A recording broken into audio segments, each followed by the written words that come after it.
కుటుంబమా? తప్పుడు కుటుంబం ఎంత అయింది అదనంగా మళ్ళీ చేతి నుంచి? 3 అయింది.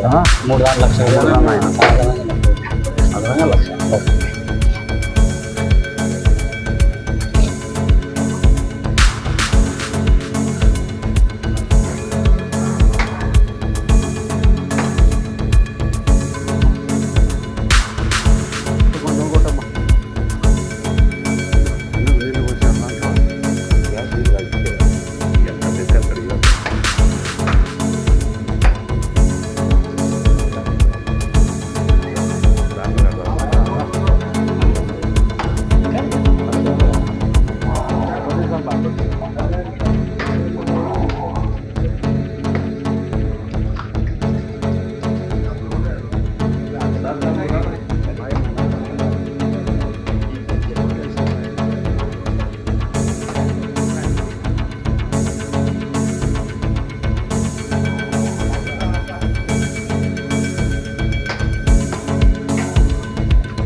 గుంటూరు మండలంలో సోములవారపల్లె గ్రామంలో మినీ గోకులము నిర్మాణానికి ప్రారంభోత్సవానికి వచ్చిన ఎండిఓ గారు, డాక్టర్ గారు, మరి అనిమలజీ డాక్టర్ గారు, మిగతా సోదరులందరికీ నమస్కారాలు అందరూ చేస్తూ గ్రామస్తులందరికీ కూడా ఈ రాష్ట్ర ప్రభుత్వం అధికారంలోకి వచ్చిన తర్వాత పశువులకు ప్రత్యేకమైన రైతులందరికీ ఇబ్బందులు ఉంటారనే ఒక మంచి ఆలోచనతో మినీ గోకులం అనే దాంతో 1,80,000 రూపాయలు ప్రతి గ్రామంలో ఇవ్వడం జరుగుతుంది, ప్రతి బెనిఫిషరీకి ఇవ్వడం జరుగుతుంది.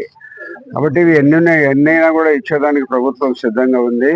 కాబట్టి ఇంకా అవసరమైన వాళ్ళు ఎవరైనా ఈ గ్రామస్తులు కానీ మన మండలంలో నియోజకవర్గ ప్రజలు కానీ ఎక్కడైనా కూడా వాళ్ళు కావాలని వాళ్ళు వస్తే సంప్రదిస్తే తప్పకుండా డాక్టర్లతో మాట్లాడి వారికి ఇప్పించడం జరుగుతుంది. కాబట్టి ఇప్పుడు ఈ ఆర్థిక పరిస్థితులు ఇబ్బంది లేని కారణంగా చాలా గ్రామాలలో చిన్న కుట్టం లాంటి ఒక గుడిసెలో కట్టుకొని పేదవాళ్ళందరూ పశువులు కట్టేసుకుంటుంటారు. అటువంటి వారికి అందరికీ ఇది పెద్ద చేయూత. వర్షం పడిన తడవరు, పక్కన సైడ్ గోడలు ఉంటాయి, ఇవన్నీ ఉండబడిన దానివల్ల ఒక భద్రత కల్పించి పశువులైనా కూడా బాగుండాలనే ఉద్దేశంతో ప్రభుత్వం గోకులాలు ఏర్పాటు చేయడం జరిగింది. దాంట్లో భాగంగానే ఇప్పటికే దాదాపు మన ప్రొద్దుటూరు నియోజకవర్గానికి సంబంధించి 114 గోకులాల మండలము ఇవ్వడం జరిగింది ఆ నియోజకవర్గంలో. కాబట్టి ఇంకా ఎవరైనా కట్టుకునే వాళ్ళు ఉంటే వాళ్ళు సంప్రదిస్తే తప్పకుండా వాళ్ళందరికీ కూడా మంజూరు చేయడం జరుగుతుంది.